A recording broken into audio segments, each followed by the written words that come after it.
அசிங்கத்தை கலந்தாலும் அது 10 அடி தூரம் ஓடிச்சுன்னு சொன்னா அது தன்னைத்தானே என்ன பண்ணி கொள்ளுவான்? சுத்திகரித்து கொள்ளும். ஸ்தோத்திரம். அதுதான் ஒரு ஓடுகிற நதியினுடைய தன்மை. ஆமா, ஸ்தோத்திரம்.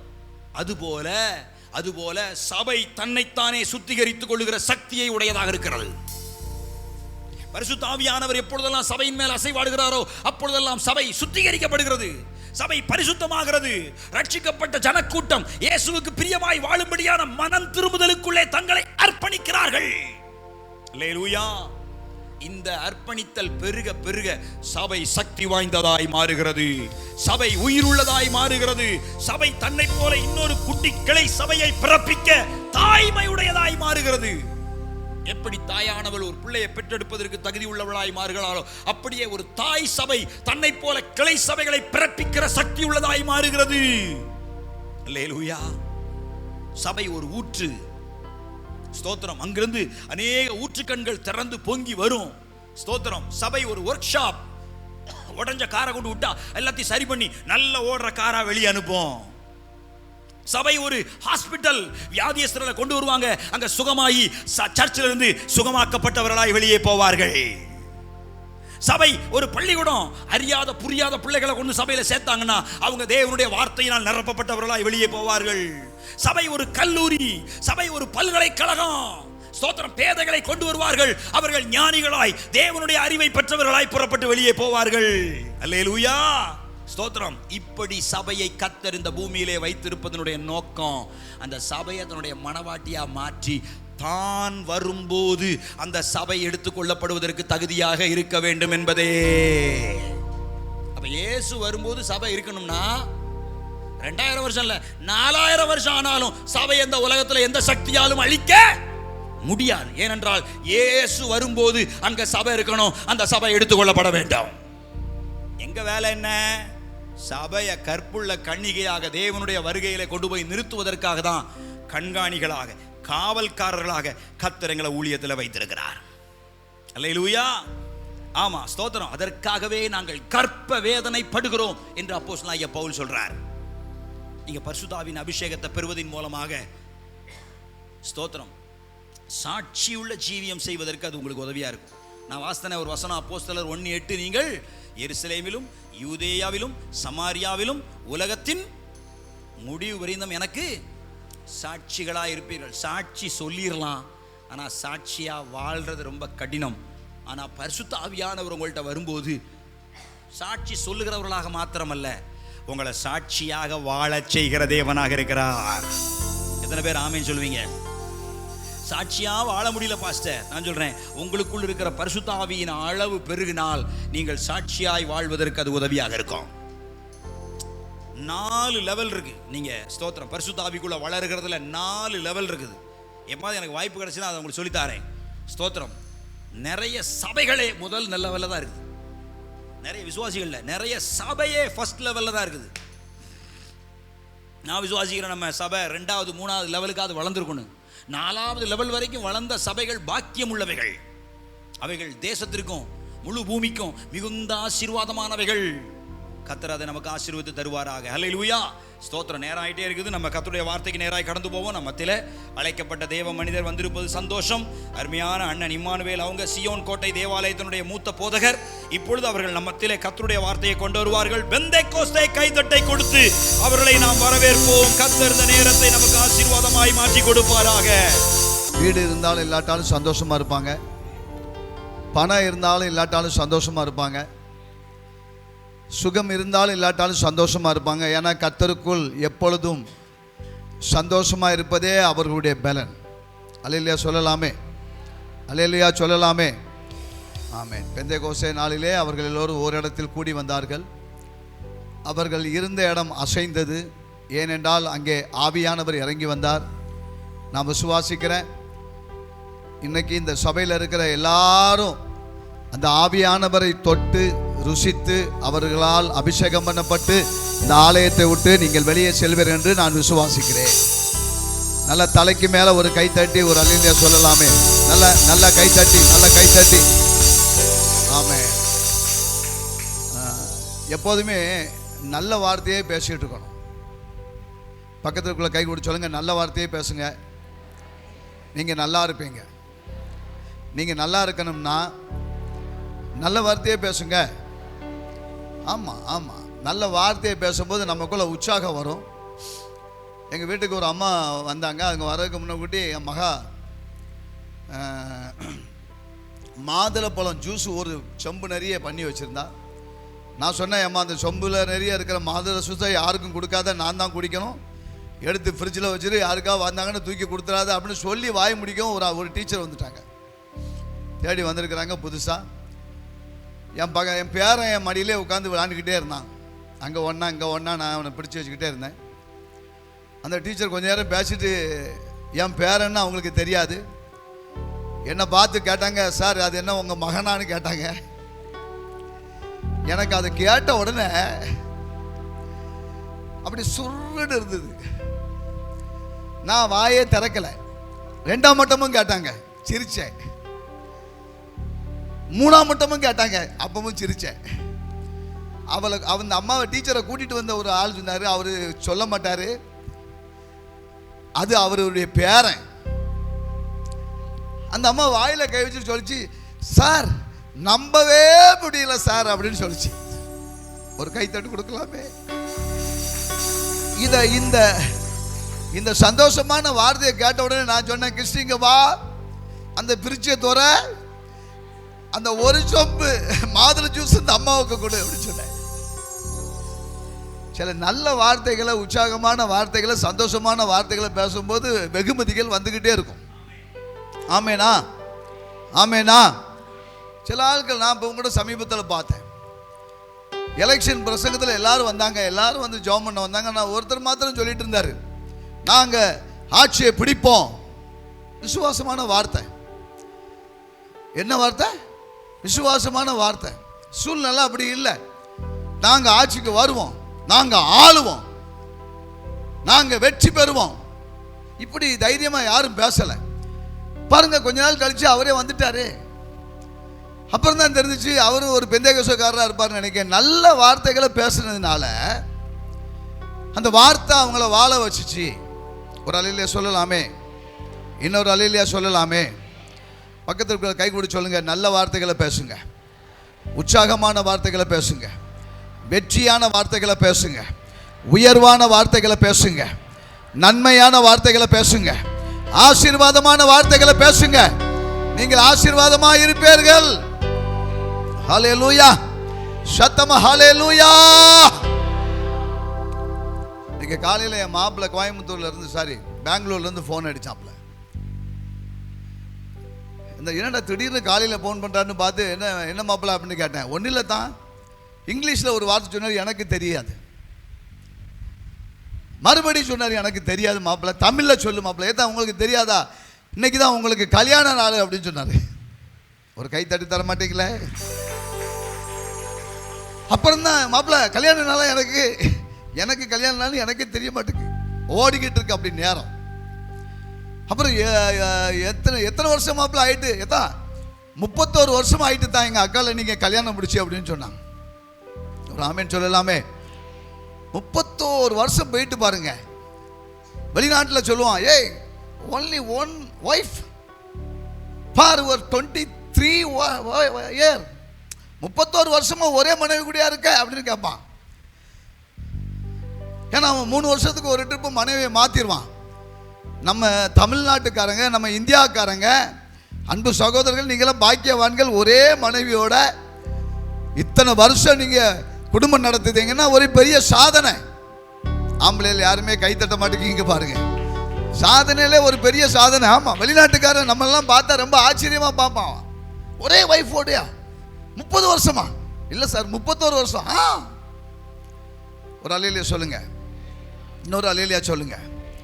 சரி, வசனத்துக்கு வருவோம். நாம் இன்னைக்கு ஆண்டவருடைய ஆமென் சபை பிறந்த நாளை கொண்டாடுகிறோம். எப்படி ஒரு நாட்களை கொண்டாடுகிறோம்? ஒரு திருமண நாளை கொண்டாடுகிறோம், ஒரு கல்யாண நாளை கொண்டாடுகிறோம், ஒவ்வொரு சந்தோஷமான நாளை கொண்டாடுறது போல இன்றைக்கு நாம் சந்தோஷத்தை கொண்டாடுகிற ஒரு நாள். கைத்தட்டி ஒரு அல்லேலூயா சொல்லலாமே. நல்லா கைத்தட்டி, நல்லா கைத்தட்டி. சரி, இந்த பெந்தேகோஸ்தே சபையை பற்றி ஒரே ஒரு வார்த்தையை சொல்லி நான் ஆண்டவருடைய வார்த்தைக்கு நேராக சொல்கிறேன். அதுக்கு முன்னக்குட்டி நான் முருகனாக இருந்த நாட்களில் எனக்கு சுவிசேஷம் சொன்னது ஒரு சிஎஸ்ஏ காரங்க. ஆனால் நான் என் கூட இன்னொருத்தர் இருந்தார், அவரும் ரட்சிக்கப்பட்டார், நானும் ரட்சிக்கப்பட்டேன். ஆனால் என்னை பெந்தேகோஸ்தே சபைக்கு ஆண்டவர் கொண்டு வந்தார். நான் இப்போ விசுவாசிக்கிறேன், என்ன அந்த பெந்தேகோஸ்தே சபையில் கொண்டு போய் ஆண்டவர் தான் வைத்தார் என்பதை நான் விசுவாசிக்கிறேன். என் கூட இருந்தவர் அந்த அருகாமையில் இருந்த அந்த சிஎஸ்சி சபைக்கே போனார். அவர் இன்னைக்கு இருக்கிறாரு, ஒரு சாதாரண விசுவாசியாக இருக்கிறாரு. ஆனால் நான் போன பெந்தேகோஸ்தே சபையில் எனக்கு கைத்தட்டி பாட்டு படிப்பதற்கு நல்ல சுதந்திரம் இருந்தது. நல்ல துள்ளி ஆடி ஆராதிப்பதற்கு எனக்கு சுதந்திரம் இருந்தது. அந்நிய பாஷை பேசுவதற்கு எனக்கு சுதந்திரம் இருந்தது. ஆமேன் சொல்ல மாட்டீங்களா? ஆமேன் சொல்ல மாட்டீங்களா? நான் போன சபையின் பேர் வயலட் அம்மான்னு ஒரு அம்மா. அந்த அம்மா சிஎஸ்ஐ சபையுடைய பக்கத்து காம்பவுண்டு தான். முதல்ல அந்த சபைக்கு தான் போனாங்க. ஆவியானவர் அந்த அம்மாவை அபிஷேகம் பண்ணினால எல்லாரும் இருக்கும்போது அந்த அம்மா ஜபம்னு சொன்னாலே அந்நிய பாஷையில் பேசி அபிஷேகத்தில் நிறையும். ஒரு நாள் பார்த்தாங்க, 2 நாள் பார்த்தாங்க, 3 நாள் பார்த்தாங்க. 5வது வாரம் அந்த அம்மாவை தூக்கி வெளியே விட்டுட்டாங்க. வெளியே போம்மா, வெளியே இருமான்னு சொல்லி. பாம்பேயில் இருக்கிற தாராவி இருக்கிற நல்ல மேம்பன் சர்ச்சில் நடந்த ஒரு சம்பவம். அந்த அம்மா வெளியே நின்னே ஓன்னு ஒப்பாரி வச்சு அழுது அந்த மூக்கெல்லாம் சீந்தி செவுரில் ராவி இருக்கு. பக்கத்தில் ஒருத்தர் ஒரு ஐயா வந்து நின்றுருக்காரு. ஏம்மா அழுதான்னு கேட்டிருக்காரு. என்னை சர்ச்சுக்குள்ளே போடாமட்டுருக்காங்க. அப்படியாம்மா, சரி. அந்த அம்மா கேட்டிருக்கு, நீங்கள் ஏன் சார் வெளியே நிற்கீங்க? அந்த சர்ச்சுக்குள்ளே எல்லாரும் ஏசு ஏசுன்னு கூப்பிடுதாங்களா, அவர் நான் தான், நானே இங்கே வெளியே தான் நிற்கேன், நீ வெளியே நிற்கிறதுனால அழாதன்னு சொன்னாங்க. அந்த அம்மா போய் ஒரு சின்ன ஒரு ஜெப வீடை உருவாக்குனாங்க. அது தாராவில இன்னைக்கு கிட்டத்தட்ட 50-60 வருஷமாய் ஒரு பெரிய பெந்தேகோஸ்தே சபையாய், அதன் மூலமாய் நூற்றுக்கணக்கான சபைகள் பெருகினது. கை தட்ட மாட்டீங்களா? அது மூலமாக ஏராளமான ஊழியர்கள் வந்தார்கள். அதில் ஒருவன் தான் நான். பெந்தேகோஸ்தே சபைக்கு நீங்களாம் வர மாட்டீங்க, கர்த்தர் தான் உங்களை கொண்டு வந்திருக்கிறாரு. பிரதர், கர்த்தர் தான் உங்களை கொண்டு வந்திருக்கிறாரு. நான் சொல்கிறேன், தீர்க்க தரிசனமாக கர்த்தர் தான் கொண்டு வந்து இப்படிப்பட்ட நல்ல உபதேசங்களை ஆண்டவர் யாரை நேசிக்கிறாரோ அவர்களை வைத்து அவர்களை போதித்து அவர்களை உருவாக்குற ஒரு இடம் தான் பெந்தேகோஸ்தே சபை. அல்லேலூயா. இங்கே இருக்கிற நீங்கள் ஒவ்வொருவரும் ஐபிஐ சர்ச்சுடைய பாஸ்டர் மாதிரியே நான் பார்க்குறேன். கை தட்ட மாட்டீங்களே? நீங்கள் ஒவ்வொருவரும் பாஸ்டர், நீங்கள் ஒவ்வொருவரும் லேடிஸ் பாஸ்டர். ஆமேன், ஆமேன். வரமாட்டுக்க, ஆமேன், வரமாட்டுக்க. சரி, நம்ம ஆண்டோடைய வார்த்தைகளை ஆமேன் கேட்டு கொஞ்ச நேரம் எனக்கு ஜெபம் பண்ணலான்னு ஆவியானவர்களால் நான் ஊண்டப்படுகிறேன். ஸ்தோத்திரம். ஆமேன். என்னோடு கூட வேத புஸ்தகங்களை எடுத்துக்கொள்ளுங்கள். 2 கொரிந்தியர் புஸ்தகத்திலே அப்போஸ்தலனாகிய பவுல் கொரிந்தி சபைக்கு சொல்லுகிற ஒரு வார்த்தை. 2 கொரிந்தியர் ஆமென் 10ஆம் அதிகாரம் 3-4 வசனங்களை ஒரு வாசிங்க. நாங்கள் மாம்சத்தில் நடக்கிறவர்களாய் இருந்தும் மாம்சத்தின்படி போர் செய்கிறவர்களால் அல்ல. பாருங்க, நாங்கள் மாமிசத்தின்படி நடக்கிறவர்களாய் இருந்தும் மாமிசத்தின்படி போர் செய்கிறவராய் அல்ல. எங்களுடைய போர் ஆயுதங்கள் என் கூட எல்லாரும் சேர்ந்து சொல்லுங்க. எங்களுடைய, சத்தமா கையை ஒசைச்சு சொல்லுங்க. எங்களுடைய போர் ஆயுதங்கள் வாசிங்க. மாம்சத்துக்கு ஏற்றவைகளாய் இராமல், மாமிசத்துக்கு ஏற்றவைகளாய் இராமல் அரண்களை நிர்மூலமாக்குகிறதற்கு தேவ பலன் உள்ளதாய் இருக்கிறது. இங்கே அப்போஸ்தலனாகிய பவுல் ஒரு போர் ஆயுதத்தை சொல்லுகிறார். நாங்கள் மாமிசத்துக்குரியவர்களாய் இருந்தும் மாமிசத்தின்படி போராடுகிறவர்கள் அல்ல. எங்களுடைய போர் ஆயுதங்கள் அரண்களை நிர்மூலமாகத்தக்கதாய் தேவ பலனாய் இருக்கிறது. ஆமேன் சொல்லலாமே, ஆமேன் சொல்லலாமே. இந்த கால வேளையிலே ஒரு ஆயுதத்தை நான் உங்களோடு கூட பேச இருக்கிறேன். உங்களுக்கு தெரியுமா, இயேசுவை ஏற்றுக்கொண்டு ரட்சிக்கப்பட்டு நல்ல ஆரோக்கியமான உபதேசத்தை கேட்டுக்கொண்டிருக்கிற நீங்கள் ஒவ்வொருவரும் போராளிகள். நீங்கள் யாரு? சத்தமா சொல்லுங்க, போராளிகள். அப்போஸ்தலனாகிய பவுல் கொரிந்தி பட்டணத்தில் உள்ள சபைகளை பார்த்து சொல்லுகிறார், நீங்கள் போர் செய்கிறவர்கள். மாமிசத்தோடும் அல்ல, துரைத்தனங்களோடும் அல்ல, அதிகாரங்களோடும், இப்பிரபஞ்சத்தின் அந்தகார லோகாதிபதிகளோடும் நமக்கு போர் உண்டு. என்ன உண்டு? போர் உண்டு. நாம எல்லாரும் போராட பிறந்தவர்கள். போராட்டத்திலே நம்மை யாரெல்லாம் ஆண்டவருக்காக போராடுகிறார்களோ அத்தனை பேரையும் ஆண்டவர் வெற்றி சிறக்க செய்கிறவர். ஆமென் சொல்லலாமே, ஆமென் சொல்லலாமே. இன்னைக்கு நான் அந்த ஒரு ஆயுதத்தை பற்றி உங்களோட பேச இருக்கிறேன். உங்களுக்கு தெரியுமா, உங்களிடத்திலும் என்னிடத்திலும் ஆண்டவர் ஒரு ஆயுதத்தை தந்திருக்கிறார். அது என்ன ஆயுதம் என்று நான் உங்களோட சொல்ல இருக்கிறேன். அந்த ஆயுதத்தை வைத்து நீங்கள் போராட்டங்களை ஜெயிப்பீர்கள். ஆமேன் வரமாட்டுக்கே, ஆமேன் வரமாட்டுக்கே. நீங்கள் அந்த ஆயுதத்தை வைத்து சத்துருக்களை ஜெயம் கொள்வீர்கள். அந்த ஆயுதத்தினால் நீங்கள் பிசாசை விரட்டுவீர்கள். அந்த ஆயுதத்தினால் நீங்கள் ஜெயம் கொள்வீர்கள். அந்த ஆயுதத்தை பார்த்து பிசாசானவன் ஓடி போவான். ஆமென் சொல்லலாமே, அல்லேலூயா. திடீர்னு ஒரு நாள் உங்கள் வீட்டில் அப்படி சர்ச்சை விட்டுட்டு போகும்போது ஒரு 10 நாய் உங்களை சூழ்ந்துட்டுனா நீங்கள் என்ன செய்வீங்க சொல்லுங்க? அப்படி சொல்லக்கூடாது. ஒரு நாய் உங்களை துரத்துதுன்னா என்ன செய்வீங்க சொல்லுங்க? என்ன செய்வீங்க? என்ன எடுப்பீங்க? கல் எடுப்பீங்க, வேற என்னெல்லாம் எடுப்பீங்க? வீட்டில் எடுக்கிறதெல்லாம் சொல்லுங்க பார்ப்போம். வீட்டில் சில நேரம் துரத்தி அடிப்பீங்க பாருங்க. யார? உங்கள் வீட்டுக்காரரா? ஆமாம். எங்கள் வீட்டு பக்கத்தில் நான் வாடகை வீட்டில் இருக்கும்போது ஒரு ஐயா இருக்கு. ஆள் பெரிய மீசை வச்சுருப்பார், புல்லட்டில் தான் வருவார். ஒரு நாள் அந்த அம்மா அவரை அடிக்க வரட்டுது. அவர் சொல்றார், ஏடி எதுனாலும் கையாட்ட பேச பார்த்துக்கோ, சாரி வாயாட்ட பேசு, கையாட்ட பேச வச்சுக்கிறாத. அவ ஒரு பெரிய கம்பு, விரவு கம்பை தூக்கி நிக்க, அந்த ஆளு ஓடியே போயிட்டான் மச்சிக்கு. இந்த அம்மா குண்டு மேலே ஏற முடியாது, மரியாதையா கீழே வா. அவசரதா கம்ப கீழே போட்டு நான் வாரேன். அப்ப அந்த அம்மாவுக்கு இவர் இந்த ஐயாவை அடிக்கிறதுக்கு என்ன ஆயுதம்? ஒரு ஆயுதம் யூஸ் பண்றாங்கல்ல, நான் உங்களை சொல்லல. இப்போ ஒரு நாய் துரத்தினா என்ன எடுக்கீங்க? கல் எடுக்கீங்க, கம்பு எடுக்கீங்க. அப்போ அந்த உலகத்தில் உள்ள ஒன்ன எதுக்குன்னா ஒரு ஆயுதத்தை பயன்படுத்துவது போல. ஆமாம், ஸ்தோத்திரம். திருநெல்வேலியில் ஒரே ஒரு ஆயுதத்தை பற்றி ரொம்ப பேசுவாங்க. அல்வாவுக்கும் ஃபேமஸ், அருவாவுக்கும் ஃபேமஸ். இப்படி ஆயுதத்தை பற்றி இங்கே ஒரு ஆயுதத்தை அப்போஸ்தலனாகிய பவுல் சொல்லுகிறார். விசுவாசிகளுக்கு ஒரு ஆயுதம் கொடுக்கப்பட்டு இருக்கிறது. அந்த ஆயுதத்தின் 5 தன்மைகளை நான் உங்களோட சொல்ல இருக்கிறேன். நீங்கள் ஜெயம் பெறுவீர்கள். ஆமென் சொல்லுங்க. இந்த ஆயுதத்தினால் நீங்கள் பிசாசை ஜெயிப்பீர்கள். அல்லேலூயா, அல்லேலூயா. முதலாவது ஒரு ஆயுதத்தை நான் உங்களோட பேச இருக்கிறேன். அப்போஸ்தலர் நடபடிகள் 12ஆம் அதிகாரத்திலே அதன் 5ஆம் வசனத்தை ஒரு வாசிங்கள். இங்கே ஒரு ஆயுதத்தை விசுவாசிகள் பயன்படுத்தினதை நான் உங்களோட பேச இருக்கிறேன். அப்படியே பேதுரு சிறைச்சாலையிலே காக்கப்பட்டிருக்கையில் சபையார் அவனுக்காக தேவனை நோக்கி ஊக்கத்தோடு ஜெபம் பண்ணினார்கள். கவனிங்க, என்ன கவனிங்க. நீங்க பேதுரு சிறைச்சாலையில வைக்கப்பட்டிருக்கிறார்கள். சிறைச்சாலையை உடைக்கணும். எதை உடைக்கணும் சொல்லுங்க? எதை உடைக்கணும்? சிறைச்சாலைகளை உடைக்கணும்.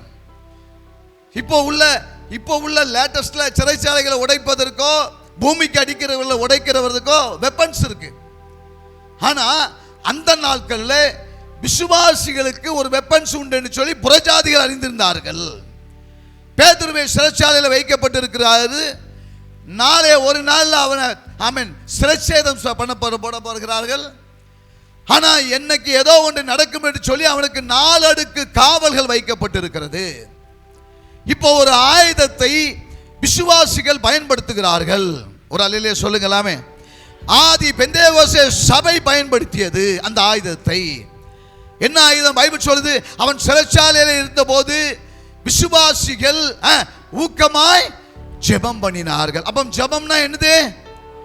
கையை ஒசத்து சொல்லுங்க. ஜெபம்னா ஒரு ஆயுதம். ஹலோ, எந்த சத்ருவை பார்த்து நீ பயப்பட வேண்டாம். ஜெபம் என்கிற ஒரு ஆயுதத்தை கொண்டு நீ சத்ருவை ஜெயிக்க முடியும். ஆமென் சொல்லலாமே, ஆமென் சொல்லலாமே. ஹலோ, குமாரன் விடுதலை செய்தால் மெய்யாகவே விடுதலை ஆவீர்கள். ஆண்டவர் விடுவிப்பதற்கு உங்களுடைய கையிலும் ஒரு ஆயுதம் கொடுக்கப்பட்டிருக்கிறது. ஜெபம் என்பது ஒரு ஆயுதம். பக்கத்துல இருக்கிற கை கொடுத்து சொல்லுங்க, ஜெபம் பண்ணுங்க, நல்லா ஜெபம் பண்ணுங்க, ஊக்கமா ஜெபம் பண்ணுங்க. ஏன்னா அது ஒரு ஆயுதம், அது ஒரு ஆயுதங்க, ஒரு ஆயுதம். கெட்ட சொப்பனை வருது பாஸ்டர், ஜெபம் பண்ணுமா. வீட்டில் போராட்டமா இருக்கு, ஜெபம் பண்ணு. ஐயா சத்ரு என்ன மிரட்டுதான், இருக்கு திரும்பியான்னு சொல்றான், ஜெபம் பண்ணு, அவன் இல்லாம போயிடுவான். ஒரு சம்பவத்தை சொல்றேன். திருநெல்வேலியில் ஹேலக்ஸ்னு ஒரு ஹாஸ்பிட்டல் இருந்தது, பக்கத்தில் தான் இருந்தது, இப்போ பேர் மாறிட்டு. இந்த ஹாஸ்பிட்டல் நடந்த ஒரு சம்பவம்.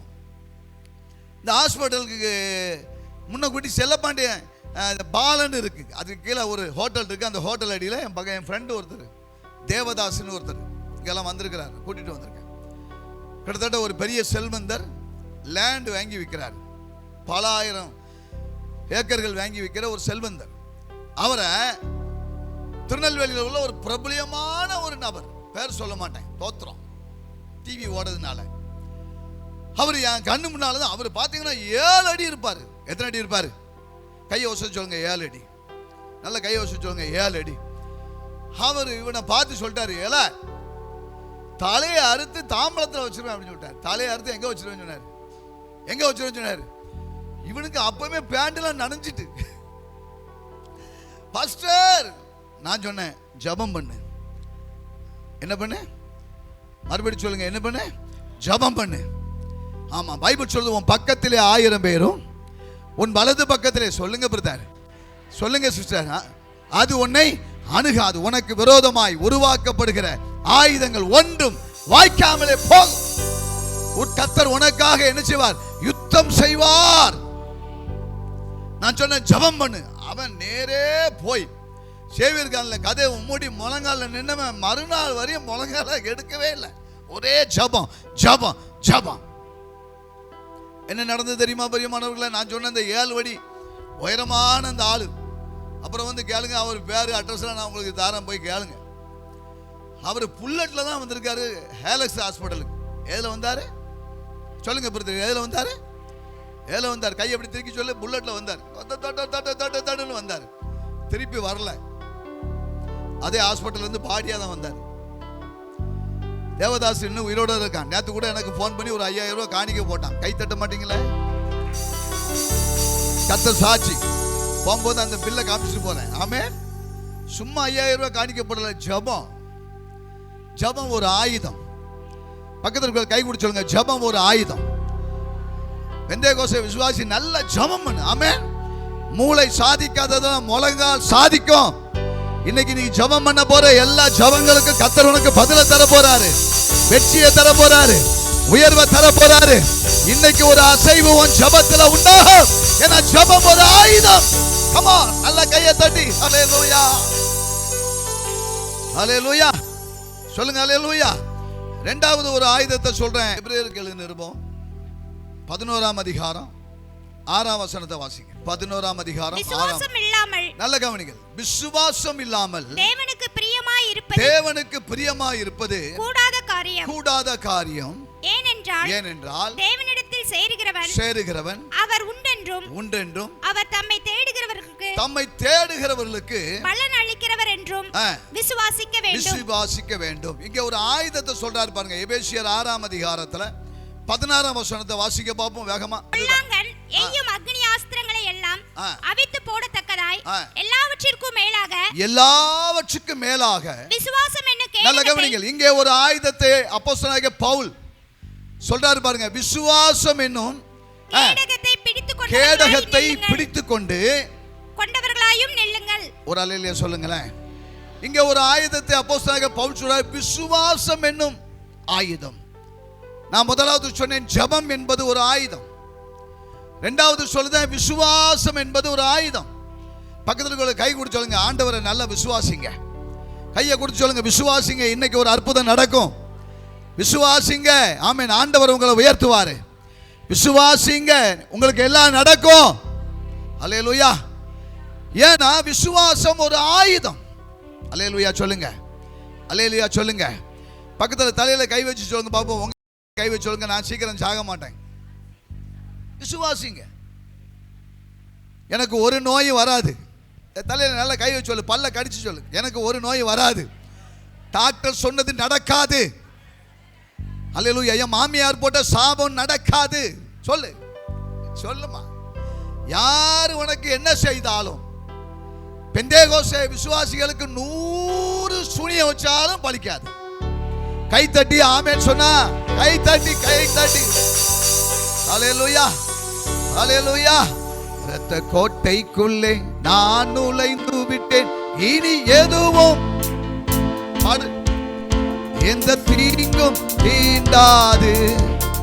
இரத்த கோட்டைக்குள்ளே நுழைந்து விட்டேன், இனி எதுவும் அணுகாது, எந்த தீங்கும் தீண்டாது. நேசரின் ரத்தம் என் மேலே நெருங்காது சாத்தான். நேசரின் ரத்தம் என் மேலே நெருங்காது சாத்தான். நல்ல கைகளை தட்டி பாசமாய் பலியானார், பாவத்தை வென்று விட்டார். இயேசு பாசமாய் சிலுவையில் பலியானார், பாவத்தை வென்று விட்டார். கோட்டைக்குள்ளே நான் நுழைந்து விட்டேன், இனி எதுவும் அணுகாது, எந்த தீங்கும் தீண்டாது. ஹல்லேலூயா. விசுவாசிக்கிறவனுக்கு எல்லாம் கூடும். விசுவாசிகளில் நடக்கும் அடையாளங்கள். அப்பனா விசுவாசம் ஒரு ஆயுதம். பைபிள் சொல்லுது, விசுவாசம் என்னும் கேடகத்தை என்ன செய்யுங்க, பிடித்தவர்களாய் நெல்லுங்கள். ஹலோ, ஆமென், ஸ்தோத்திரம். உங்களுக்கு முன்னால ஒரு விசுவாசம் இருக்கு, அதை பிடிச்சு கொடுங்க. அது ஒரு ஆயுதம். அது உங்களை பாதுகாக்கும், அது உங்க குடும்பத்தை பாதுகாக்கும், அது உங்க பிள்ளைகளை பாதுகாக்கும், அது உங்களுடைய வியாபாரங்களை பாதுகாக்கும், அது உங்க குடும்பத்தை சூழ்நிலைகளை பாதுகாக்கும். ஏன்னா அது ஒரு ஆயுதம். கையை தட்டி அல்லேலூயா சொல்லலாமே, கையை தட்டி ஒரு அல்லேலூயா சொல்லலாமே. ஹல்லேலூயா. எங்க விசுவாசம் ஒரு ஆயுதம் பிரியமானவர்களே. அதை விசுவாசிகள் உணரணும். விசுவாசமானதை பேசணும். ஆமென் சொல்லுங்க. உன்கிட்ட துட்டே இல்லை, ஆனா விசுவாசமா பேசணும். ஆமென். கர்த்தர் என்னை நடத்துவாரு, கர்த்தர் என்னை உயர்த்துவாரு, என் வீட்டில் ஆஸ்தி ஐஸ்வர்யமும் இருக்கும். ஆமென் சொல்லுங்க, ஆமென் சொல்லுங்க. ஒண்ணு இல்லாத இருக்கும் போது பேசு, அதுதான் விசுவாசம். இல்லாதவைகளை இருக்கிறவனமா நினைச்சு பேசணும், அதுதான் விசுவாசங்க. அல்லேலூயா சொல்ல மாட்டீங்களா? அல்லேலூயா சொல்ல மாட்டீங்களா? நான் ரட்சிக்கப்பட்ட புதுசுல எனக்கு பாட்டு படிக்க தெரியாது, பிரசங்கம் பண்ண தெரியாது, நல்லா ஒரு ஆள்கிட்ட பேச தெரியாது, செத்த வீட்டில் போய் துஷ்டி கேட்க கிடையாது தெரியாது, சிரிச்சுக்கிட்டே கேட்பேன். என்ன ஆள் போயிட்டாமே அப்படியா? ஆமா, எங்க சொந்தக்காரர் எங்க மாமா ஒருத்தர் போயிட்டாரு. என்ன கூட்டிட்டு போன சொன்னா, எல்லாம் உனக்கு பேச தெரியாதுல, நீ எங்க என்ன பேச போறேன்னு தெரியல, நீ என்ன? இல்ல மாமா, நான் பேசிடுவேன், பாதி ஹிந்தி தான் பேசுவேன், தமிழ் வராம வரும். அந்த செத்த வீட்டில் போய் பேசிட்டு இருக்கேன். என்ன பாட்டி போயிட்டாமே? ஆனா எனக்குள்ள ஒரு விசுவாசம் இருந்தது. ஜெபம் பண்ணும் போது, கர்த்தருடைய வார்த்தையை கேட்கும் போது எனக்கு ஒரு விசுவாசம் இருந்தது. சில ஆட்களை சாம்பிளா எடுத்து பேசுவாங்க, பார்த்துருக்கீங்களா? மோகன் லாசரஸ் கூட்டத்துக்கு போறவன் மோகன் லாசரஸ் மாதிரியே பேசுவான். அல்லேலூயா. ஆமா, எங்க சபைக்கு ஒரு டெய்லரை நான் பிரசங்கம் பண்ண சொல்லிட்டு இப்படிதான் வந்துட்டேன் இன்னொரு சபைக்கு பிரசங்கம் பண்ணதுக்கு. இப்ப நான் போனோம், திடீர்னு போறேன், அந்த டெய்லர் தான் கூட்டிருந்தேன். அங்க பாத்தீங்கன்னா மோகன் லாசரஸ் அண்ணன் பேசுற மாதிரியே ஒருத்தன் பேசுறான். எனக்கு ரொம்ப ஆச்சரியமாயிட்டு, மோகன் அண்ணன் எப்படி நம்ம சபைக்கு வருவாரு? உள்ள போய் பார்த்தா இவன் தான் நிக்கிறான். அல்லேலூயா. இப்படி ஒரு ஆளை பார்த்து ஒவ்வொரு ஆள், விகே புரத்துல என் ஃப்ரெண்ட் இருக்காரு சுகுமார்னு சொல்லி, அவர் எப்படி பேசுவார்? பிரைஸ் தி லார்ட், கர்த்தருடைய நாமத்தினால நீங்கள் ஆசீர்வதிக்கப்பட்டவர்கள். அவர் சபையில ஒரு 50 பேரும் ஜெபம் பண்ணும்போது, ஆண்டவரே இரட்சகராகிய இயேசு கிறிஸ்துவின் நாமத்தினால அப்படியே பேசுறாங்க. பிரவீன் குமார் தம்பி இருக்காருன்னா அவரே மாதிரியே நீங்க அப்படி ஆவலான்னு தப்பு கிடையாது. ஆனா எனக்கும் ஒரு ஆசை இருந்தது பாருங்க. யாரே மாதிரி ஆவணும்னு ஆசைனா, பெனிஹின் அப்படின்னு ஒரு பாஸ்டர் இருக்கிறார், உலக பிரதிஷ்டப்பட்ட பெற்றார். யாரு சொல்லுங்க? யாரு? பெனிஹின், அமெரிக்காக்காரர். அவர் பிரசங்கத்தை ஒரு நாள் சென்னையில் கேட்டேன், ஒரு 30 வருஷத்துக்கு முன்னாடி. நான் வந்து பெனிஹின் மாதிரியே கோட்டு பாட்டு பார்த்தேன். ஒரு அல்லேலூயா சொல்லுங்க. பெனிகின் மாதிரியே பிரசங்கம் பண்ணி பார்த்தேன்.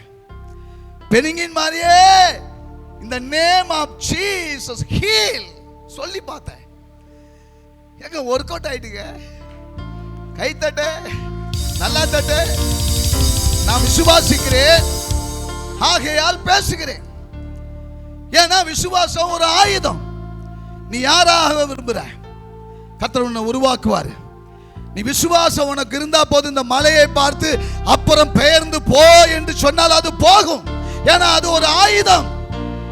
இன்னைக்கு உன் பிரச்சனை போக போகுது, உன் போராட்டம் போக போகுது, உன் தரித்திரியம் போக போகுது.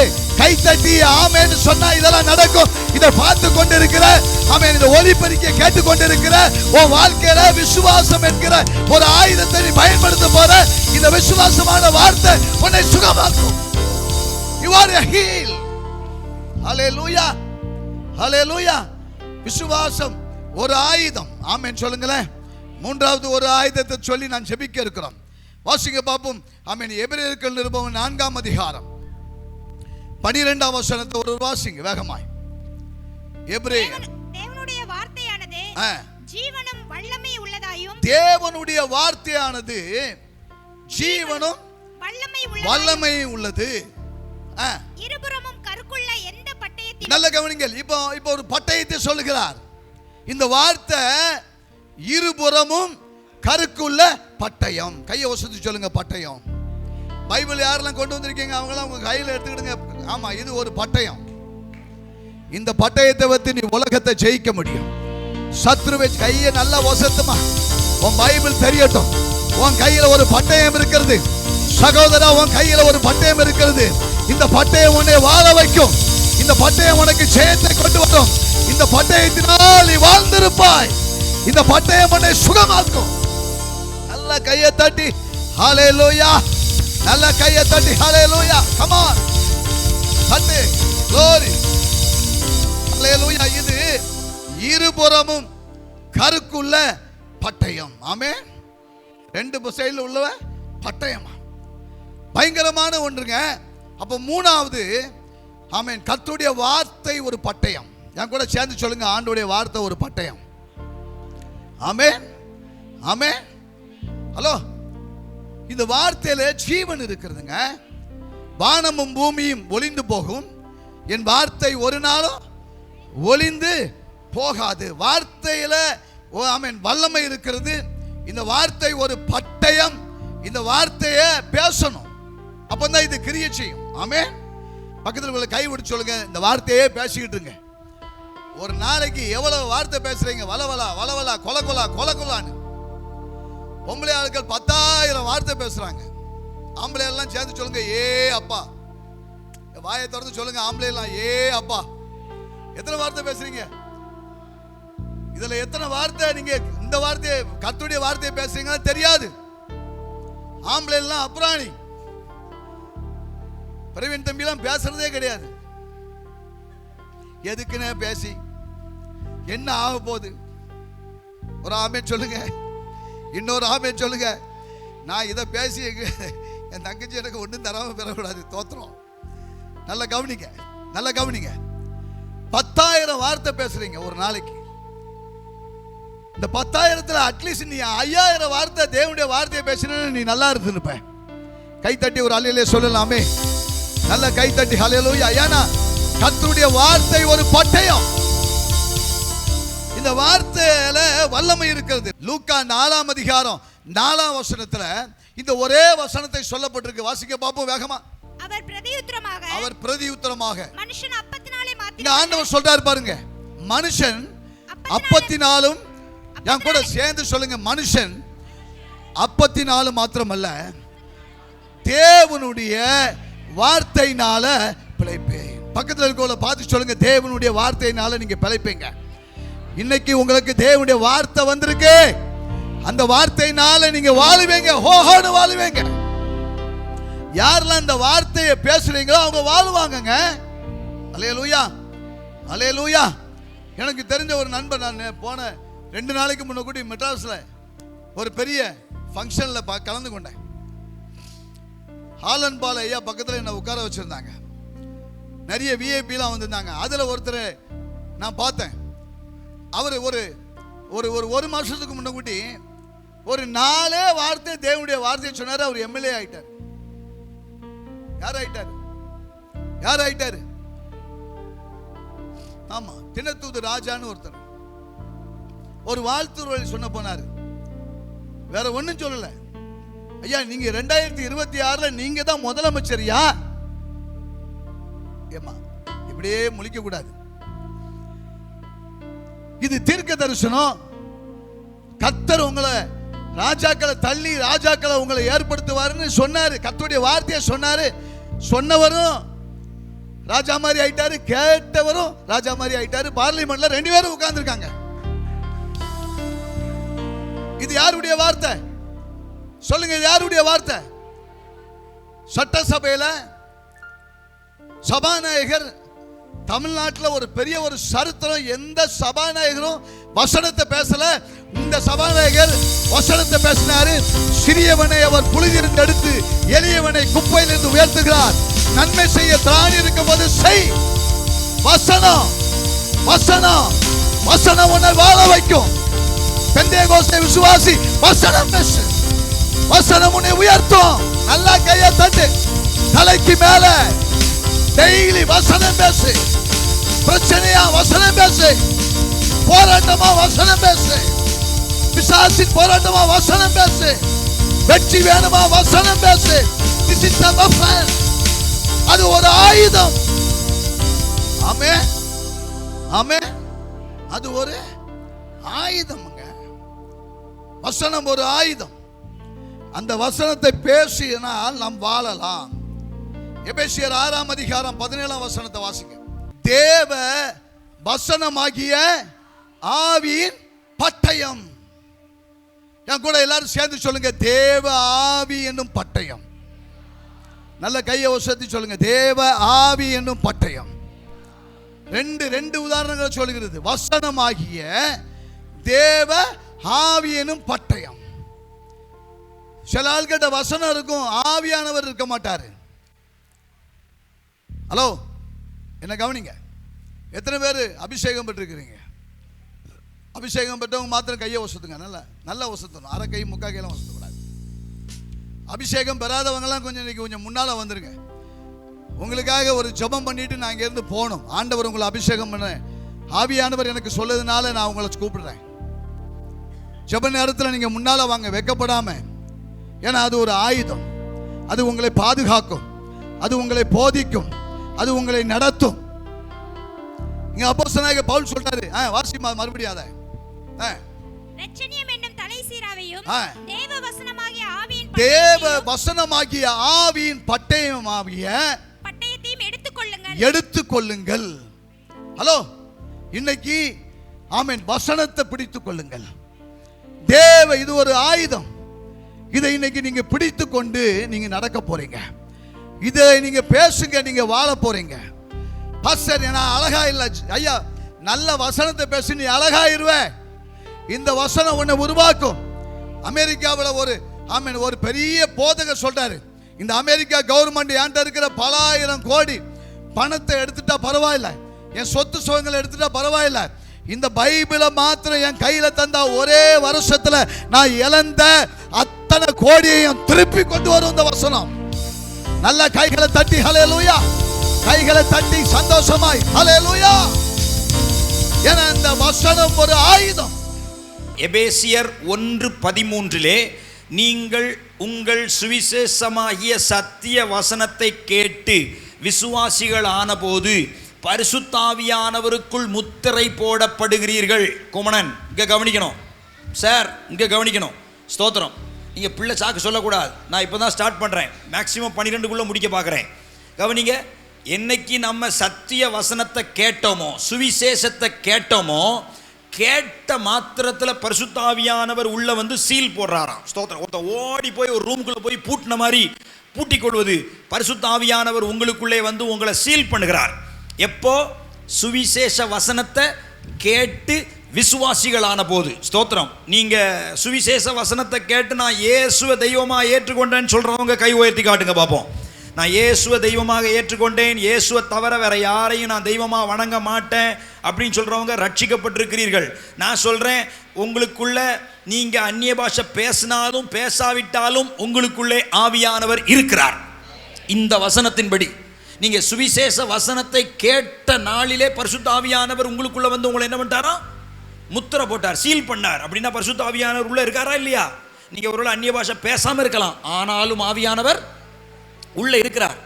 பாஸ்டர் நான் அந்நிய பாஷை பேசலையே, பரவாயில்ல, ஆனாலும் ஆவியானவர் உங்களுக்குள்ள இருக்கிறார். எப்படி பாஸ்டர்? இந்த வசனத்தின்படி, இந்த வசனத்தின்படி ஆவியானவர் உங்களுக்குள்ள இருக்கிறார். சரியா? ஸ்தோத்திரம். இப்போ ரெண்டாவது லெவல், இந்த அபிஷேகத்தை பெற்றவர்கள் இந்த அபிஷேகத்தை அனல் மூட்டி எழுப்பும் போது அவர்கள் பற்பல பாஷைகளை பேச ஆரம்பிப்பார்கள். அவங்க என்ன செய்ய ஆரம்பிப்பாங்க? பற்பல பாஷைகளை பேச ஆரம்பிப்பார்கள். தட் மீன்ஸ், ஒரு உதாரணம் சொன்னா உங்களுக்கு புரியும். பண்ணி சொல்ல கவனிக்கிறீங்களா? நல்லா காத்து வாங்குறீங்க, கவனிங்க. ஆவியானவரை உள் வாங்கணும். ஸ்தோத்திரம். ஆவியானவர் காற்று மாதிரி தான் வருவார். ஸ்தோத்திரம். இந்த இடத்துல நல்ல காத்து வாங்குறதுனால தான் இவர் பல மாதங்களா வருஷங்களா அந்த இடத்த விட்டு நவராம இருக்காரு நினைக்கிறேன். ஆவியானவர் உங்களை நிரப்புகிற இடத்துல போய் நீங்க நிக்கணும். கர்த்தருக்கு ஸ்தோத்திரம். நல்ல கவனிங்க. பற்பல பாஷைகளை பேசுவது. ஸ்தோத்திரம். எருசலேமில் ஒரு பண்டிகை வந்தது. 17 தேசங்களிலிருந்து எருசலேமில் ஜனங்கள் கூடி வந்திருந்தாங்க. அப்பொழுது அந்த 17 தேசத்தின் ஜனங்களும் புரிந்து கொள்ளும் வண்ணமாக தேவனுடைய மகத்துவங்களை பேசினார்கள். ஆவியானவர் அந்த மேல் வீட்டறையில் இறங்கும் போது, இதே பெந்தைக்கோஸ்தை நாளில் ஆவியானவர் இறங்கும் போது, அன்னைக்கு அப்போஸ்தலர் 2ஆம் அதிகாரம் 9, 10, 11 ஆகிய வசனங்களை வாசித்து பார்ப்பீங்கன்னா 17 தேசத்தில் இருந்த ஜனங்கள் மேல் வீட்டறையிலே கூடி வந்திருந்தார்கள். அவர்கள் தங்களை சுற்றிலும் வாழுகிற ஜனங்களுடைய பாஷையிலே தேவனுடைய மகத்துவங்களை பேசினார்கள். அல்லேலூயா. ஸ்தோத்திரம். ஒரு முறை ஸ்தோத்திரம், ஒரு சர்ச்சில் ஒரு ஊழியக்காரர் பிரசங்கம் பண்ணும்போது திடீர்னு ஹிந்தியில் பேச ஆரம்பிச்சிட்டார். அவருக்கு ஹிந்தி தெரியாது, ஆனால் ஹிந்தியில் பேசினார். ஸ்தோத்திரம். ஏன்னே தெரியல, அங்கே தமிழ் மக்கள் தான் இருக்காங்க. ஆனால் இந்த பாஸ்டர் திடீர்னு எதில் பேசுகிறாரு? ஹிந்தியில் பேசுகிறார். ஹிந்தியில் பேசி முடிச்சு ஜெபம் பண்ணி முடிச்சாச்சு. கடைசியில் ஒரு ஹிந்திக்காரன் வந்தான், அழுகையோடு சொன்னான், நான் தான் அந்த தப்பு பண்ணவேன், என்னைய மன்னிச்சிருங்க, என்னையும் உங்க இயேசு மன்னிப்பாரா அப்படின்னு சொல்லி கண்ணீரோட நின்னான். அப்போ மொழிபெயர்ப்பாளரை வச்சு நீ என்ன தப்பு பண்ணா அப்படின்னு சொல்லி கேட்டா, நீங்க தானே சொன்னீங்க, நீங்க தானே நான் என்ன சொன்னேன்னு எனக்கு தெரியலன்னு அந்த பாஸ்டர் சொல்றாரு. அவன் சொல்றான், நான் தான் என்னுடைய மனைவியை கொலை செய்து விட்டு தமிழ்நாட்டுக்கு வேலை செய்யும்படியாக தப்பி வந்தேன். நான் செய்த தவற நீங்க ஹிந்தியில் என்ன பண்ணீங்க சொன்னீங்க, மனைவியை கொலை செய்து விட்டு தமிழ்நாட்டுக்கு தப்பி வந்திருக்கிற உன்னையும் கர்த்தர் நேசிக்கிறார், நீயும் மனம் திரும்பும்படி உன்னை அழைக்கிறார் ஹிந்தியில சொன்னீங்க. அவன் மனம் திரும்பும்படியாக கர்த்தர் பற்பல பாஷையிலே பேசுவது இன்றைக்கும் நடக்கிற ஒரு அற்புதமாக இருக்கிறது. அன்றைக்கு ஸ்தோத்திரம், தேவனுடைய மகத்துவங்களை 17 நாட்டு மக்களுடைய 17 விதமான பாஷையிலே அன்னைக்கு கூடியிருந்த ஜனங்கள் பேசினார்கள். அதை கேட்டு அந்த 17 தேசத்தில் உள்ள ஜனங்களும் ரட்சிக்கப்பட்டார்கள். அவர்கள் ரட்சிப்பை சுமந்து கொண்டு 17 தேசங்களுக்கும் புறப்பட்டு போய் அங்கே கர்த்தருடைய சுவிசேஷ ஊழியத்தை செய்து சபைகளை ஸ்தாபித்தார்கள். அல்லேலூயா. இப்படியும் ஆவியின் நிறைவினாலே ஊழியங்கள் நடைபெறும். இது 2வது லெவல். 3வது ஒரு லெவல் இருக்குது. ஸ்தோத்திரம். அது ஸ்தோத்திரம் 1 கொரிந்தியர் 14ஆம் அதிகாரம் 2ஆம் வசனத்தில் எழுதப்பட்டிருக்கிறது. யாராவது வாசிங்க பார்ப்போம். ஏனெனில் அந்நிய பாஷையில் பேசுகிறவன் ஆவியினாலே ரகசியங்களை பேசுகிறான், அவன் பேசுகிறதை ஒருவனும் அறியாதிருக்கிறான், அவன் மனுஷனிடத்தில் பேசாமல் தேவனிடத்தில் பேசுகிறான். அல்லேலூயா. இங்க 3வது சொல்லப்பட்டிருக்கிறது அந்நிய பாஷை. சொல்லுங்க பாப்போம்.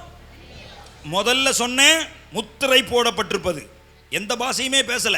ஆவியானவர் உள்ள வந்து என்ன பண்ணிட்டாரு? முத்திரை போட்டாரு. சில சபைகள் அந்நிய பாஷை பேசுவதே இல்லை, ஆனாலும் அவர்களுக்குள் ஆவியானவர் மென்மையா இருக்கிறார். 2வது லெவல் பற்பல பாஷைகளை பேசுவது. ஸ்தோத்திரம். தெரியாத மொழியில, ஸ்தோத்திரம், புரியாத ஜனங்களுக்கு நம்ம மூலமாய் கர்த்தருடைய அபிஷேகம் கடந்து செல்லும்படியாய் பேசுவது பற்பல பாஷை. 3வது அந்நிய பாஷை. அந்நிய பாஷையில பேசுகிறவன் தேவனோடு ரகசியங்களை பேசுகிறான். மனிதர்களுக்கு அந்த பாஷை புரியாது. அதைத்தான் இன்னைக்கு நம்ம நிறைய பேர் செய்யறோம். ஆவியில நிரம்புறோம், அந்நிய பாஷையில பேசுறோம், தேவனோடு ரகசியங்களை பேசுறோம். சில ஜபங்களை நம்ம வாயில தமிழ்ல ஜெபம் பண்ணா பிசாசு கூட அந்த ஜபத்தை கேட்டு அதற்கு விரோதமாய் தடையாய் சில காரியங்களை செய்ய முடியும். ஆனால் பிசாசுக்கும் புரியாத ஒரு பாஷையிலே நீங்கள் பேசி தேவனோடு ரகசியத்தை பேசி உங்க வாழ்க்கையில விடுதலையை கொண்டு வருவதற்கு நாம செய்ய வேண்டிய அந்த அபிஷேகத்தின் 3வது லெவல் தான் அந்நிய பாஷை. ஸ்தோத்திரம். இதை நீங்க பெற்றுக்கொள்ளணும். ஒரு பெந்தேகோஸ்தே சபையில பரிசுத்த ஆவியில நிரம்பி அந்நிய பாஷையை ஆண்டவர்கிட்ட கேட்டு பெற்றுக்கொள்ளணும். அந்நிய பாஷையை பெறாதவங்க எல்லாம் கை வைத்துங்க இப்ப சொல்ல போறது இல்லை. ஆனா நீங்க ஒரு வாஞ்சையோட ஆண்டவர்கிட்ட கேட்கணும், ஒரு தாகத்தோட ஆண்டவர்கிட்ட காத்திருக்கணும். அந்நிய பாஷையை பெறாம நான் போவதில்லை என்கிற வைராக்கியம் உங்களுக்குள்ளே வர வேண்டும். அந்த வேகம், அந்த தாகம், அந்த வைராக்கியம் வந்தால் ஆவியானவர் உங்களை நிரப்புவார். அவர் தாகம் உள்ளவர்கள் மேலதான் தண்ணீரை ஊற்றுவார். அவர் வறண்ட நிலத்தின் மேலதான் தம்முடைய ஆவியை ஊற்றுவார். ஸ்தோத்திரம். எனவே கர்த்தர் உங்களை நிரப்பி நீங்க அந்நிய பாஷையில பேசி கர்த்தரை ஆராதிக்கிற அளவுக்கு உங்களை கொண்டு வருவார். 4வது ஒரு லெவல் இருக்குது. அந்த அந்நிய பாஷையை பேசுகிறவர்கள் பக்தி விருத்தி உண்டாகும்படியாக அதை வியாக்கியானமும் பண்ண வேண்டும். வியாக்கியானம் என்றால் என்ன? அதை மொழிபெயர்ப்பது. நேரா உட்கார். மொழிபெயர்ப்பது. ஸ்தோத்திரம், ஸ்தோத்திரம். ஒருத்தங்க அந்நிய பாஷையில பேசினாங்கன்னா அது சபைக்கு பக்தி விருத்தி உண்டாகும்படியாக அதை மொழிபெயர்ப்பது. எத்தனை பேர் நீங்க அதை பார்த்துருக்கீங்கன்னு எனக்கு தெரியல. நான் என்னுடைய விசுவாச வாழ்க்கையில் அதை பார்த்துருக்கிறேன். சிலர் அந்நிய பாஷையில பேசுவதை பக்கத்தில் இருக்கிறவங்க மொழிபெயர்ப்பார்கள். சில நேரம் ஆவியில ஒத்து போகிற ஆட்கள் இல்லை என்றால் இவங்களே அந்நிய பாஷை பேசுவாங்க, இவங்களே அதை மொழிபெயர்ப்பாங்க. யாராவது அப்படி பார்த்துருக்கீங்களா? அந்நிய பாஷையில பேசி அது அப்படி ஸ்தோத்திரம் தமிழ் மொழியில மொழிபெயர்க்கிறத பார்த்துருக்கீங்களா? Very good. அதை நம்ம விரும்பணும். ஆண்டவரே எங்க வாழ்க்கையில் அந்த அனுபவத்தை எங்களுக்கு தாரும் என்று கேட்க வேண்டும். சபை பக்தி விருத்தி அடைவதற்காக, ஜனங்கள் மனம் திரும்புவதற்காக. மறுபடியும் சொல்ற, ரட்சிப்பு வேற, மனம் திரும்புதல் வேற. மனம் திரும்புதலுக்கு ஏதுவாக பரிசுத்த ஆவியானவர் அந்நிய பாஷையை வியாக்கியானம் பண்ணுவார். அந்நிய பாஷையின் வியாக்கியானம் சபையை பக்தி விருத்திக்குள்ளாக நடத்தும். ஆனபடினாலே சபையில் அந்நிய பாஷை பேசுவது மாத்திரமல்ல, அவர்கள் வியாக்கியான வரத்தை பெற்று அந்நிய பாஷையை வியாக்கியானம் பண்ணுகிறவர்களாக இருக்க வேண்டும். அல்லேலூயா, ஸ்தோத்திரம். இப்படி இந்த 4 லெவல்ல ஒரு சபை வளர்ந்து வந்தாதான் அந்த சபை வெற்றி உள்ள ஒரு சபையாக இருக்கும். எசேக்கியா பிரான்சிஸ் அப்படின்னு ஒரு ஊழியக்காரர் இப்படி சொல்றாரு. ஸ்தோத்திரம். கிறிஸ்தவர்கள் கையில் இருக்க வேண்டிய ஒரு பலமான ஆயுதம், வெற்றி வாழ்க்கைக்கான ஒரு பலமான ஆயுதம் அந்நிய பாஷை. எந்த விசுவாசி அந்நிய பாஷையிலே பேசுதோ அந்த விசுவாசி வெற்றி வாழ்க்கை வாழ்வதற்கு அது அவர்களுக்கு உதவியாக இருக்கும். அந்நிய பாஷை என்கிற ஆயுதம் பெரிய பேராயுதம், அது போர் ஆயுதம். ஸ்தோத்திரம். சத்துருக்களை நிர்மூலமாக்குவதற்கான மகா பயங்கரமான ஒரு ஆயுதமாக்கும் இந்த அந்நிய பாஷை. விசுவாசம் நல்லது. ஸ்தோத்திரம். எத்தனையோ ஆயுதங்களை குறித்து நம்ம பார்த்தோம். ஆனால் இப்போ இன்னொரு ஆயுதத்தை உங்களுக்கு சொல்கிறேன், அந்நிய பாஷை என்கிற வரம். ஒருவேளை உங்கள் வாழ்க்கையில் நீங்கள் இன்னும் பெற்றுக்கொள்ளாமல் இருப்பீங்கன்னா வாஞ்சையோடு ஆண்டவர்கிட்ட கேளுங்க, தாகத்தோடு ஆண்டவர்கிட்ட கேளுங்க. ஒரு முறை எங்கள் அம்மா ரட்சிக்கப்பட்ட புதுசில், ஆண்டவரே எனக்கு அந்த அந்நிய பாஷையை தாரு ஆண்டவரேன்னு ஜெபம் பண்ணாங்க. இந்த பெந்தேகோஸ்தேக்காரங்கெல்லாம் இப்படி அந்நிய பாஷை பேசி ஜெபம் பண்ணாங்க. எனக்கு அந்நிய பாஷையே வரமாட்டுக்கு ஆண்டவரே ஜெபம் பண்ணாங்க. ஸ்தோத்திரம். எங்கள் அம்மாவுக்கு அது கிடைக்கல. அவங்க நினச்சாங்க இந்த பெந்தேகோஸ்தேக்காரன் நகையெல்லாம் கழட்டி இருக்கிறனால தான் ஆண்டவர் நிரப்புறார் போலன்னு. எங்கள் அம்மா ஸ்தோத்திரம் காதில் கழுத்தில் போட்டு எல்லாத்தையும் கழட்டி சுருட்டி வச்சுட்டு இப்போ என்ன நிரப்புங்க ஆண்டவரேன்னு கேட்டு ஜெபம் பண்ணிருக்காங்க.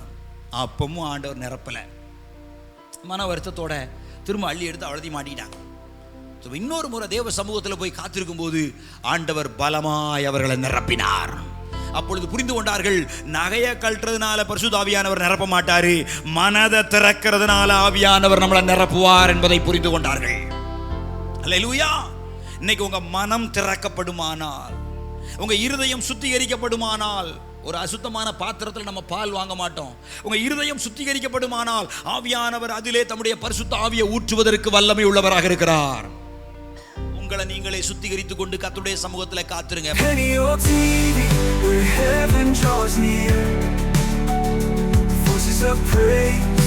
Casting out fear, hearts awakened by His embrace, as we see our God face